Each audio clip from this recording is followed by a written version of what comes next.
senantiasa menyadarinya Tuhan, bahwa hidup ini bukan karena kuat kami, bukan karena gagah kami, tetapi karena anugerah Tuhan semata dalam hidup kami. Dan kami tidak dapat membalasnya Tuhan, selain hidup kami yang kami persembahkan kepada Engkau saja. Bapa, pada pagi hari ini Tuhan, kami datang ke tahta hadirat-Mu yang Maha Kudus. Kami datang dengan rasa lapar dan haus akan kebenaran firman-Mu. Kami berdoa, isi hati Tuhan menerobosi hati dan pikiran kami, menerobosi roh dan jiwa kami. Firman-Mu yang lebih tajam dari pedang yang bermata dua, menembus sampai ke roh kami semua. Supaya kami memahami apa yang menjadi isi hati Bapa, supaya kami dapat semakin melakukan kehendak Tuhan dalam hidup kami. Kami boleh menjadi pelaksana kehendak Tuhan. Dan pikiran kami boleh terus diubahkan, dibaharui sehari ke sehari, supaya kami semakin memiliki pikiran Kristus dalam hidup kami. Berbicaralah kepada masing-masing kami ya Tuhan. Sucikan, kuduskan kami semua. Kau melihat setiap mereka yang datang dengan berbagai pergumulan, dengan berbagai pertanyaan dalam hidupnya. Dalam keadaan apapun kami datang, kami percaya bahwa kami datang kepada Tuhan, kami tidak datang kepada alamat yang salah. Kami datang kepada Yesus, Tuhan dan Juru Selamat kami. Berbicaralah Tuhan pada pagi hari ini. Hanya di dalam nama Tuhan Yesus sama-sama kita katakan, amin. Berikan tepuk tangan yang meriah buat Tuhan. Silakan duduk. Thank you. Imam musik, para imam musik. Saya percaya kita semua diberkati. Saudara, tanpa terasa kita sudah masuk di bulan yang ke-9 ya. Kita sudah masuk di bulan yang ke-9 dan tema selama bulan September ini adalah life changing, tentang perubahan hidup. Dan saya mau mengawali dengan satu topik dulu di minggu yang pertama ini. Saya mau bicara tentang doa, sebab perubahan hidup yang nyata dalam Kristus pasti harus dimulai dengan pemahaman dan kehidupan berdoa yang benar. Ya, saya percaya doa itu mengerjakan banyak hal dalam hidup ini. Ya, doa itu mengubah banyak hal dalam hidup ini. Tapi persoalannya banyak kita tidak punya pemahaman yang tepat tentang apa yang namanya doa. Ya, mari kita belajar sama-sama pada pagi hari ini. Kita akan hanya buka beberapa ayat saja. Kita akan mulai dari Lukas 11 ayat 9 sampai 13 dulu. Kita akan baca dulu. Lukas 11 ayat 9 sampai 13. Ya. Saudara boleh buka Alkitab saudara. Atau kalau yang di handphone jangan buka yang lain-lain. Kalau ada WhatsApp masuk tolong diacuhkan dulu. Ya. Saudara masuk ke flight mode dulu. Ya. Supaya saudara fokus akan kebenaran firman Tuhan. Ayat yang ke-9 saya akan mulai baca. Oleh karena itu aku berkata kepadamu, mintalah maka akan diberikan kepadamu. Carilah maka kamu akan mendapat. Ketoklah maka pintu akan dibukakan bagimu. Karena setiap orang yang meminta menerima, dan setiap orang yang mencari mendapat. Dan setiap orang yang mengetok baginya pintu dibukakan. Bapak manakah di antara kamu? Jika anaknya minta ikan daripadanya, akan memberikan ular kepada anaknya itu ganti ikan. Atau jika ia minta telur, akan memberikan kepadanya kalajengking. Ayat 13, jadi jika kamu yang jahat tahu memberi pemberian yang baik kepada anak-anakmu, apalagi Bapakmu yang di sorga, ia akan memberikan Roh Kudus kepada mereka yang memintanya. Saudara pasti sering dengar satu ungkapan ini, bahwa katanya doa adalah nafas hidup orang percaya. Are you sure? Apakah benar doa nafas hidup orang percaya? Saudara, manusia kira-kira bisa hidup nggak tanpa doa? Pertanyaan saya selanjutnya, apakah saudara bisa hidup tanpa doa? Kalau kita berani berkata bahwa doa adalah nafas hidup orang percaya, maka yang harus kita tanyakan, the follow up question, pertanyaan selanjutnya yang kita harus tanyakan pada diri kita sendiri adalah, apakah saya dapat hidup tanpa doa? Kalau kita berkata kita bisa hidup tanpa doa, Berarti ucapan itu tidak lagi relevan, tidak lagi pas buat kita bahwa doa adalah nafas hidup orang percaya. Apakah kita menghidupi kekristenan kita tanpa doa? Dan kita merasa kita baik-baik saja. We are fine. Nggak ada yang berubah tuh dalam hidupku. Aku baik-baik saja kok sekalipun aku tidak berdoa. Nah, kita perlu punya pemahaman-pemahaman yang tepat. Ya. Supaya doa adalah nafas hidup orang percaya, itu bukan hanya sekedar slogan dalam hidup kita. Tapi itu menjadi sesuatu yang integral, sesuatu yang kita hidupi dalam hidup kita. Karena begini, ada orang yang berdoa. Doa, tapi yang dilakukan doa agama.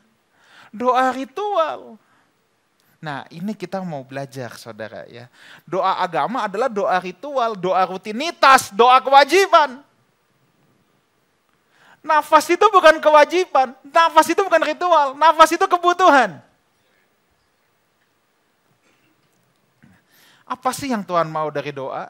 Kita harus paham itu. Belum lagi ada begitu banyak pertanyaan. Apakah kita salah kalau kita meminta dan lain sebagainya. Nah, mari kita telusuri. Esensi yang pertama dari doa, ini yang saudara harus ketahui dulu. Sebelum saudara memutuskan, aku mau punya kehidupan doa, aku mau berdoa. Saudara harus tahu dulu kenapa Tuhan mau saudara berdoa. Nah, esensi dari doa itu begini, doa adalah hubungan, titik. Apa sih yang Tuhan mau untuk anak-anaknya berdoa? Yang Tuhan mau cuma satu, hubungan. Doa ritual, doa agama tidak akan menghasilkan hubungan. Tapi yang Tuhan mau itu adalah hubungan. Bukankah Yesus datang ke dunia ini untuk menjembatani, untuk memulihkan hubungan yang rusak antara Allah dengan manusia? Makanya harus Yesus yang datang, tidak bisa yang lain. Karena hanya di dalam Yesus, dua pihak terpenuhi, pihak Allah dan pihak manusia. Makanya Yesus itu jelas, Allah yang menjadi manusia, bukan manusia yang dilantik jadi Allah. Sebab dalam Yesus harus ada dua pihak. Pihak Allah terpenuhi, terdamaikan, pihak manusia juga terdamaikan. Memang yang Tuhan inginkan adalah hubungan. Makanya yang Tuhan cari itu pribadinya. Kalau saudara lihat Yohanes 4 ayat 23, ayat ini tidak saya siapkan, tapi boleh kita buka Yohanes 4 ayat 23. Saya teringat dengan ayat ini, mari kita lihat dulu Yohanes 4 ayat yang ke-23. Oke, tetapi saatnya akan datang dan sudah tiba sekarang bahwa apa? Penyembah benar akan menyembah Bapa dalam roh dan kebenaran. Sebab Bapa mengkehendaki penyembah demikian. Alkitab berkata penyembah benar. Bukan penyembahan benar. Kalau penyembahan itu bicara ritualnya. Penyembah itu bicara orangnya. Yang Tuhan cari itu bukan penyembahan. Yang Tuhan cari adalah penyembah. Yang Tuhan cari pribadinya. Dengar begini, iblis selalu cari penyembahan. Iblis tidak peduli dari mana datangnya penyembahan itu. Tapi iblis perlu penyembahan. Yang Tuhan perlukan orangnya. Yang Tuhan perlukan penyembahnya. Makanya yang dicari Tuhan, yang Bapa kehendaki, itu bukan penyembahan yang demikian. Yang Bapa kehendaki adalah penyembah yang demikian. Yang menyembah dalam roh dan kebenaran. Orangnya yang Tuhan cari. Sebab apa? Memang doa itu, penyembahan itu bicara hubungan, bukan bicara soal ritual. Maka untuk Tuhan itu sangat penting. Siapa yang datang menyembah, siapa yang datang berdoa. Kalau saudara ke dukun, saudara tidak akan dipersoalkan siapa yang datang. Sebab memang yang diinginkan adalah ritualnya. Tapi Tuhan bukan soal ritualnya. Tuhan mementingkan pribadinya, siapa orangnya yang datang. Itu jadi the matter most, itu menjadi hal yang sangat esensi buat Tuhan. Berkenan dengan siapa orangnya. Karena Tuhan mencari pribadi, maka pribadi yang berdoa itu sangat penting. Bukan soal kalimat indah, bukan soal pengetahuan teologianya, tetapi bagaimana kehidupan pribadi orang yang berdoa itu menjadi hal yang sangat penting buat Tuhan. Bahkan Hubungan yang Tuhan berikan antara Tuhan dengan orang percaya itu hubungan yang sangat eksklusif. Sangat indah. Bapa dan anak. Kita punya privilege untuk memanggil dia Bapa. Anak saudara kalau datang kepada saudara pakai protokoler nggak tiba-tiba?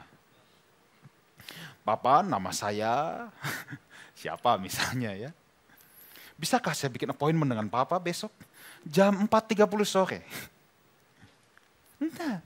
Anak datang kepada Bapak, enggak ada yang pakai protokoler. Karena hubungan itu eksklusif. Hubungan itu tidak formal, hubungan itu sangat informal. Makanya sebenarnya dalam doa itu karena yang penting hubungan. Dalam hubungan itu perlu apa sih? Nah ini menyambung Pastor Dieter yang minggu lalu. Ngobrol. Dalam hubungan itu perlunya apa? Perlu ngobrol.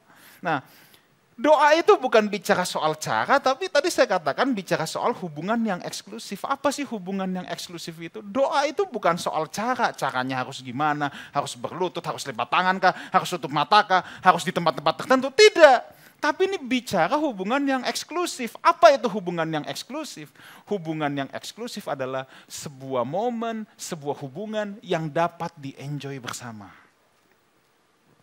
Itu yang paling penting yang ada dalam hidup kita.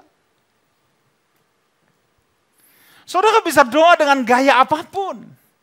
Tapi yang paling penting apakah kita punya waktu setiap harinya di mana saudara bisa enjoy bersama dengan Tuhan.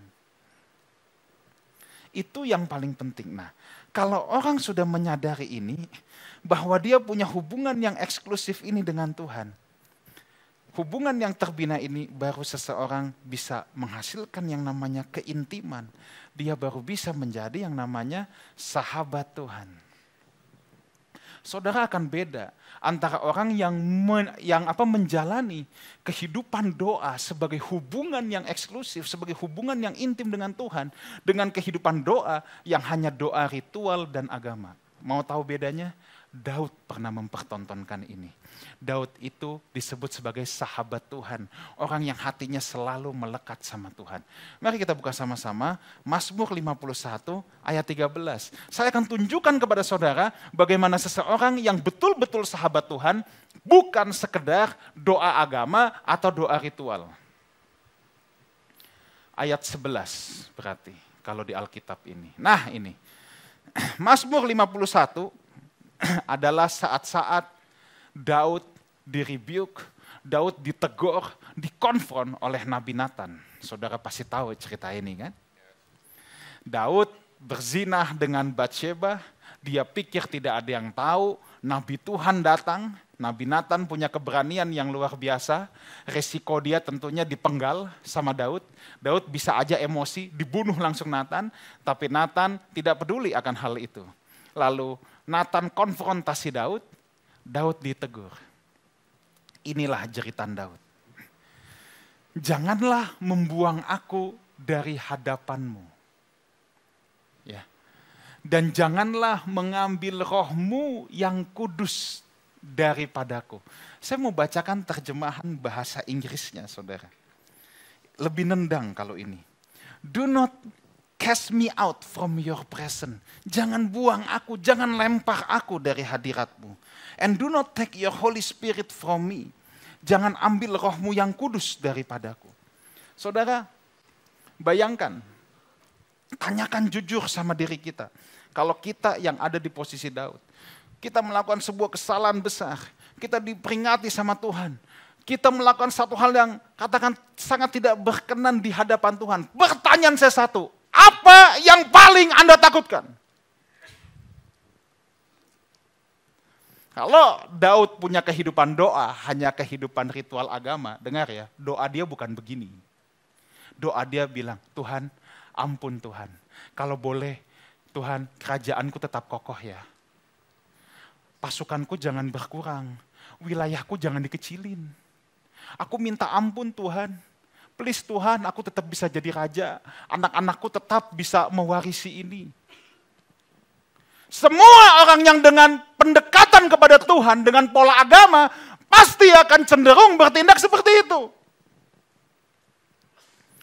Tapi makanya Daud disebut orang yang melekat sama Tuhan. Ketika di titik terendah dalam hidupnya ini, dalam hubungannya dengan Tuhan, Daud gak mikir kerajaannya. Daud gak mikir pasukannya. Daud saksi mata langsung dari Saul bagaimana kerajaan Saul dirobohkan oleh Tuhan. Tapi bukan itu yang Daud takutkan. Daud lebih takut. Daud saksi mata juga bagaimana Saul dibuang dari hadirat Tuhan. Daud saksi mata bagaimana roh Tuhan meninggalkan dia. Dan ternyata itu yang jauh lebih menakutkan buat Daud daripada sekedar kerajaannya roboh, kekayaannya habis dan lain sebagainya. Makanya kalau dibilang Daud adalah seorang yang hatinya melekat sama Tuhan, itu betul-betul. Saudara baca Mazmur 51, Daud gak omongin sedikit pun soal kerajaannya nanti gimana, soal kekayaannya ntar gimana. Daud gak pusing dengan hal itu. Yang Daud paling takutkan, jangan buang aku dari hadirat-Mu Tuhan.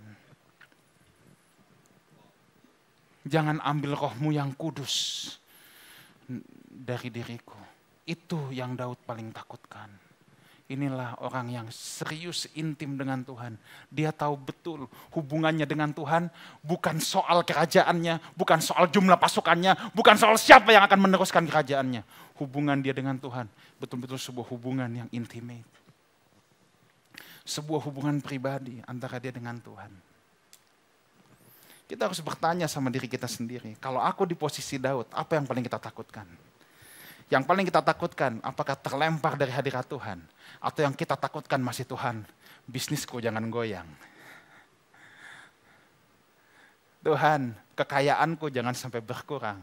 Tuhan, nama baikku jangan sampai hancur. Daud tidak peduli dengan itu semua. Yang Daud paling peduli cuma satu. Jangan buang aku dari hadirat-Mu. Jangan ambil roh-Mu yang kudus dari hadapanku. Daud tidak takut kehilangan kerajaan, kekayaan, dan kejayaan. Daud saksi mata langsung. Bagaimana dia lihat depan matanya. Seorang yang diurapi Tuhan, lalu roh Allah undur daripadanya. Daud melihat persis bagaimana roh Allah meninggalkan Saul. Itu yang paling ditakutkan Daud dalam hidupnya. Saya harap ini juga menjadi hal yang paling gentar dalam hidup kita. Bukan soal materi, bukan soal apapun. Hal yang kedua yang saudara perlu tahu, doa adalah tanda kebergantungan. Sama-sama bilang kebergantungan. Doa itu kebergantungan.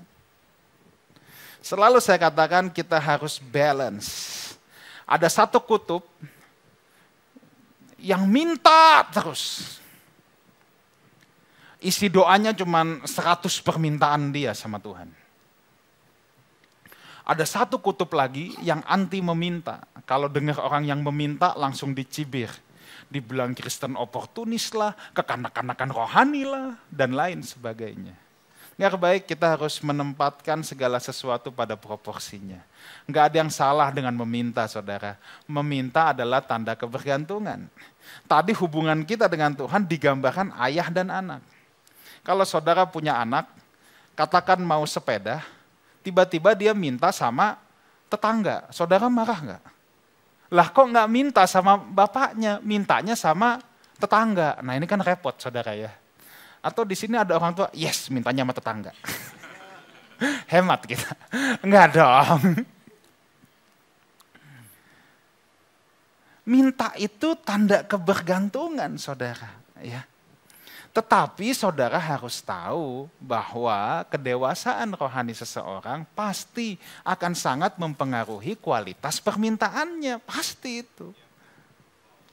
Dan saudara harus tanamkan satu prinsip penting. Bahwa Tuhan lebih tertarik membuat kita dewasa daripada membuat kita nyaman. Nggak ada yang salah dengan meminta, tapi saudara jangan lupakan bahwa tujuan Tuhan itu bukan menyamankan kita, tapi mendewasakan kita. Semakin kita dewasa, kualitas permintaan kita itu juga akan terus meningkat. Tentu permintaan anak-anak usia 4 tahun itu beda kan dengan yang 14 tahun. Ketika dia sudah 24, sudah 34, itu sudah beda lagi semua kualitasnya. Nah jadi Keseimbangan di sini sangat perlu antara kebergantungan dan kedewasaan dibutuhkan di sini.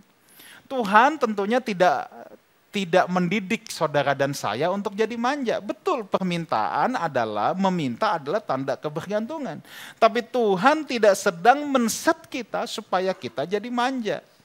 Dalam permintaan-permintaan apa yang Tuhan berikan pun Tuhan sedang men-set, Tuhan sedang merancangkan untuk pertumbuhan rohani kita, untuk kedewasaan kita. Ya. Nah, kebergantungan kita kepada Tuhan pun itu akan mendewasakan kita, saudara. Ya. Akan mendewasakan kita. Dan itu akan menebalkan iman percaya kita juga sama Tuhan. Ya. Yang pasti saudara harus mempercayai gini, Tuhan tidak akan memberikan atau mengizinkan sesuatu di luar batas kekuatan kita. Proses latihan setiap kita itu bisa berbeda-beda, tapi Tuhan tahu limit setiap kita di latihan-latihan yang berbeda itu. Kebergantungan kita sama Tuhan, kenapa Tuhan mau kita bergantung sama Dia?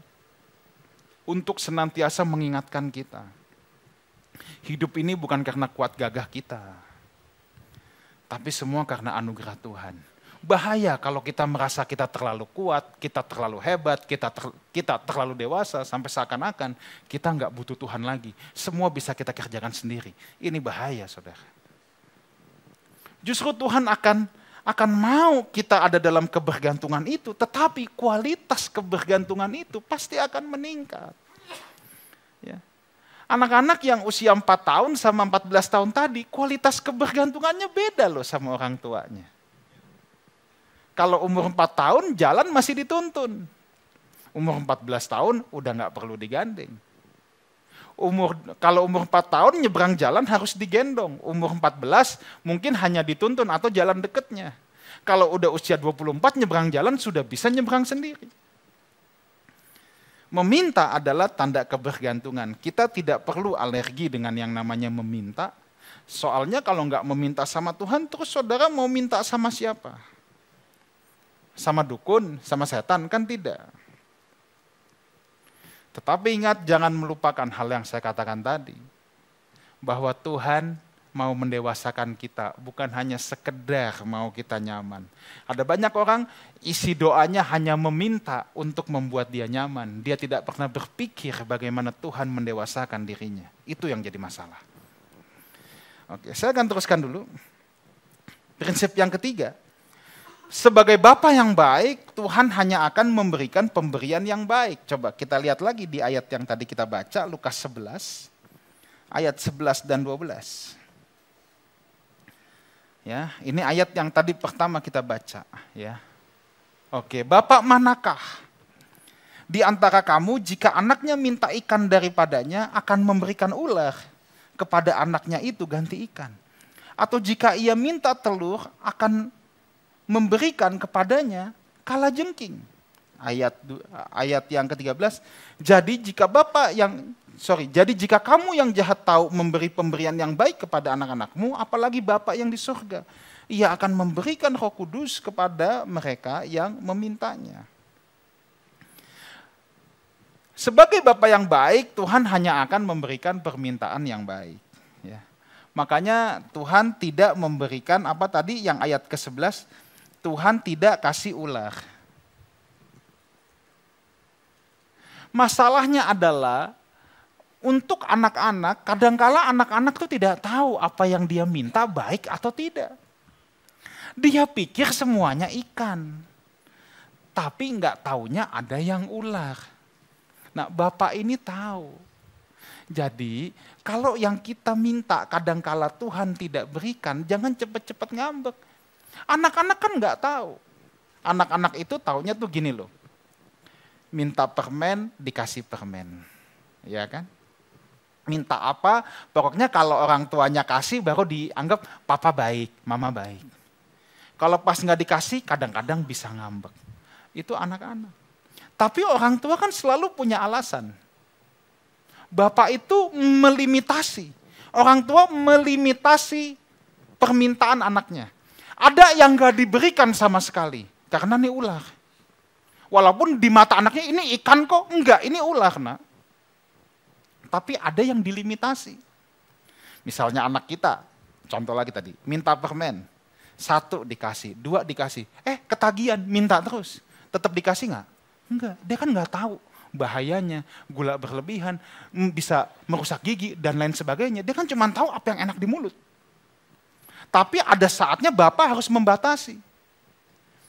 Makanya, kalau kita berdoa, Tuhan berikan sesuatu, itu jangan dijadikan pola. Nanti kita minta terus, diingetin lagi Tuhan. Kami percaya, Engkau tidak berubah dulu sekarang sampai selama-lamanya. Dulu Tuhan kasih, sekarang juga Tuhan harus kasih. Sampai nanti kapanpun Tuhan tetap harus kasih. Belum tentu. Kadangkala Tuhan harus melimitasi loh. Kalau sekarang Tuhan kasih, belum tentu nanti Tuhan tetap kasih. Ya enggak?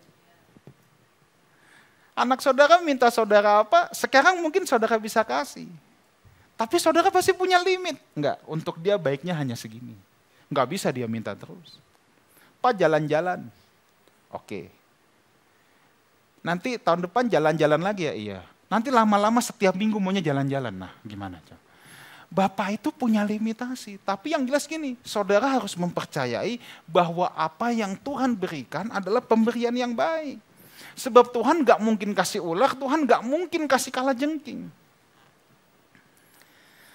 Ya, Yohanes 15 ayat 7. Nah ini ayat favorit banyak orang. Jikalau kamu tinggal dalam aku dan firmanku tinggal di dalam kamu, minta apa saja yang kamu kehendaki, kamu akan menerimanya. Nah masalahnya yang jadi ayat favorit banyak orang ini hanya bagian setengah ke belakang, mintalah apa saja yang kamu kehendaki.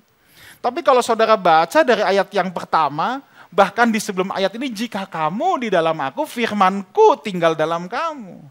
Ini kan kuncinya. Kalau saudara baca dari ayat yang pertama, ini tentang pokok anggur. Kita ranting yang harus selalu menempel pada pokok anggur. Makanya selama kita tidak tinggal di dalam Tuhan, firmanku tinggal di dalam kita, kita semakin gak bisa membedakan mana ular, mana ikan. Kita pikir semua ikan.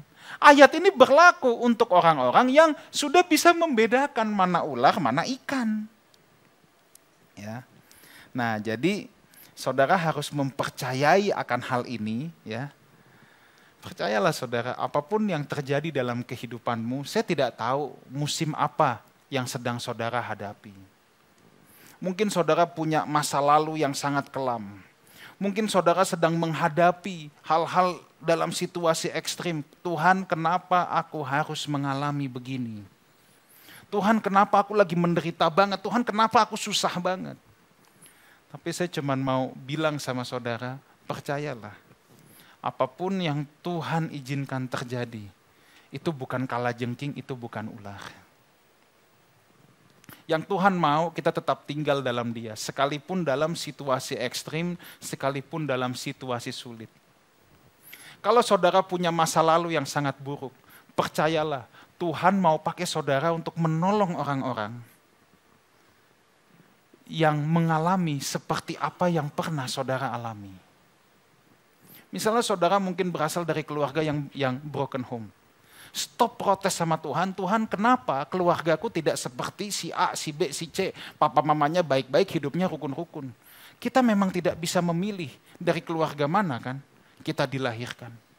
Tapi percayalah, apa yang kita pikir sampah dalam kehidupan kita, Tuhan ahlinya mengubah sampah itu jadi emas. Tuhan ahlinya untuk mengubah semua luka kita. Tuhan ahlinya untuk mengubah semua situasi buruk kita. Untuk kemudian justru bisa melayani banyak orang dengan hal-hal yang pernah kita alami. Tuhan ahlinya. He is the masterpiece. Di tangan Tuhan tidak ada yang jadi sampah. Semua Tuhan bisa ubah.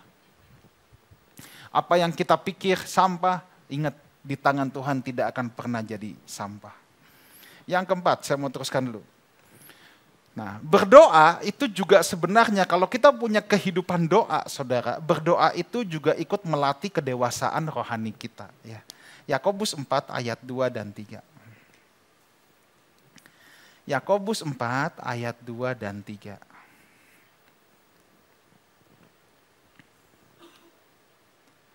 Kamu mengingini sesuatu, tetapi kamu tidak memperolehnya. Lalu kamu membunuh, kamu iri hati, tetapi kamu tidak mencapai tujuanmu. Lalu kamu bertengkar dan kamu berkelahi. Kamu tidak memperoleh apa-apa karena kamu tidak berdoa. Stop dulu di sini. Ada orang yang tidak memperoleh apa-apa karena dia memang tidak berdoa. Tapi ada jenis yang kedua, coba ayat yang ketiga.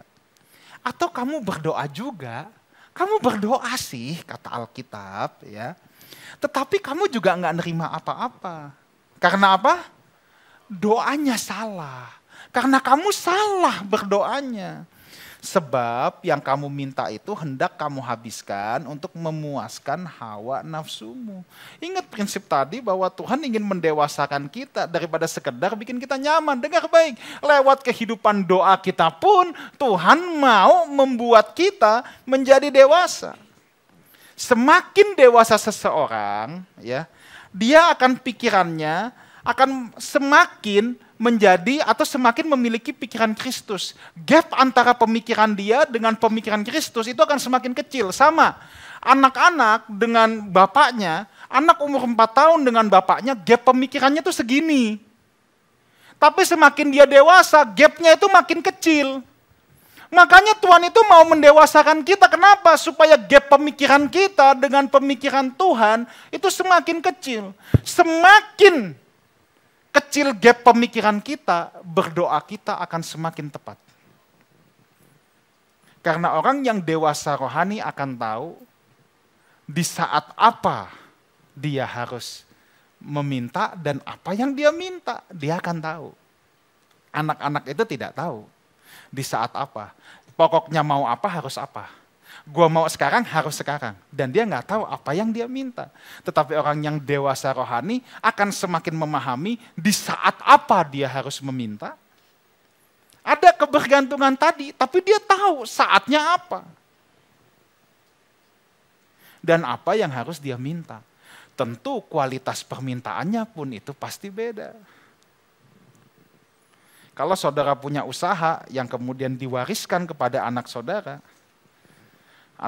yang misalnya sudah selesai kuliah, mau dari dalam negeri, mau dari luar negeri, meneruskan usaha, pasti dia akan tetap meminta, tapi kualitas permintaannya beda. Bukan kayak anak kecil lagi, nanti minta advice, minta pendapat, minta pemikiran, tuh lihat, kualitas permintaannya itu beda, pasti beda. Nah makanya, gap pikiran kita dengan pemikiran Tuhan itu harus semakin kecil. Itu hanya bisa terjadi kalau kita menghidupi Yohanes 15 tadi. Kita tinggal dalam Dia, firman-Nya tinggal dalam kita. Kalau kita malas merenung, kita malas baca Alkitab, gap ini akan tetap gede terus saudara. Tadi di awal saya katakan hubungan yang eksklusif dengan Tuhan. Punya waktu yang saudara bisa nikmati hanya dengan Tuhan. Nah itu bertalian erat dengan kedalaman perenungan kita dalam Tuhan. Dan itu akan mengecilkan gap pemikiran kita terus. Sehingga ketika kita berdoa, itu kita bisa tepat berdoa. Kita tahu apa yang kita minta, kita tahu di saat apa kita harus meminta, dan kita tahu kualitas permintaan kita apa. Nah, kata minta dalam perjanjian baru, saudara, itu aiteo. Itu juga punya pengertian begini, bertanya. Jadi bukan cuma meminta loh, tapi juga punya pengertian gini, bertanya. Makanya gini, orang yang sudah dewasa rohani berdoa bukan hanya meminta Tuhan melakukan sesuatu, tetapi dia akan mulai bertanya Tuhan apa yang harus dia lakukan. Doa itu udah bukan sekedar meminta lagi, tapi juga bertanya. Nah jadi kalau saudara baca di Alkitab ayat-ayat yang tadi kita baca, mintalah ya tadi. Itu semua dengan kata aiteo, yang sebenarnya juga punya pengertian gini, tanyalah. Ayo tanya. Jangan takut untuk bertanya sama Tuhan. Kita harus banyak bertanya sama Tuhan. Semakin dewasa anak, yang banyak itu bukan permintaannya, diskusinya yang banyak.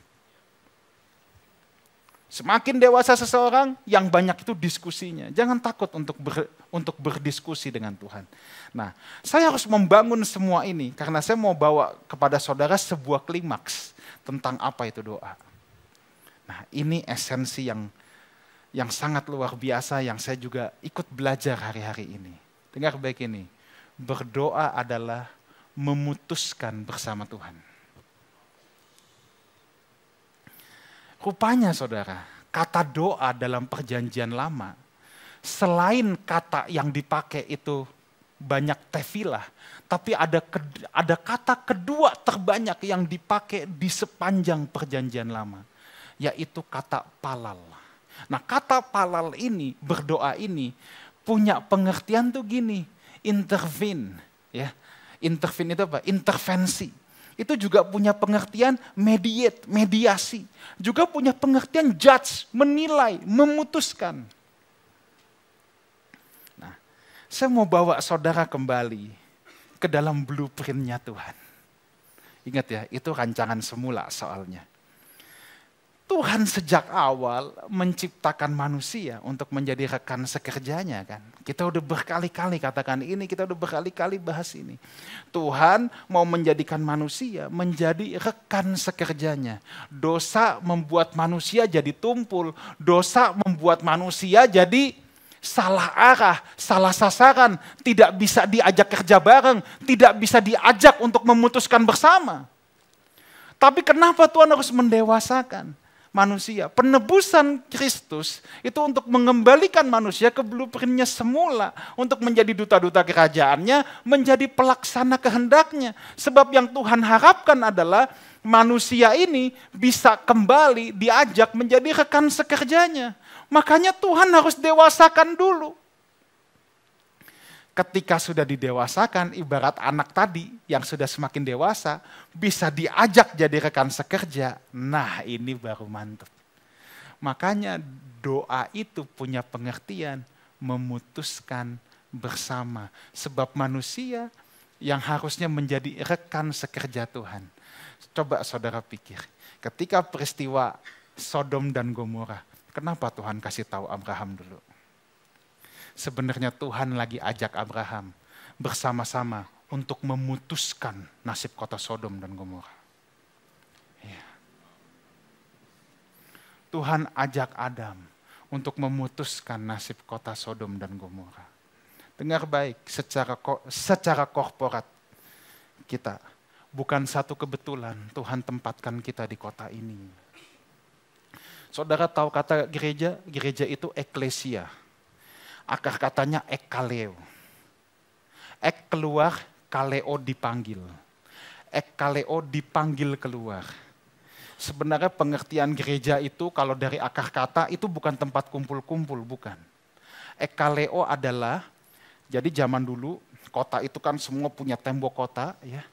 Tua-tua kota dipanggil keluar untuk memutuskan nasib kotanya.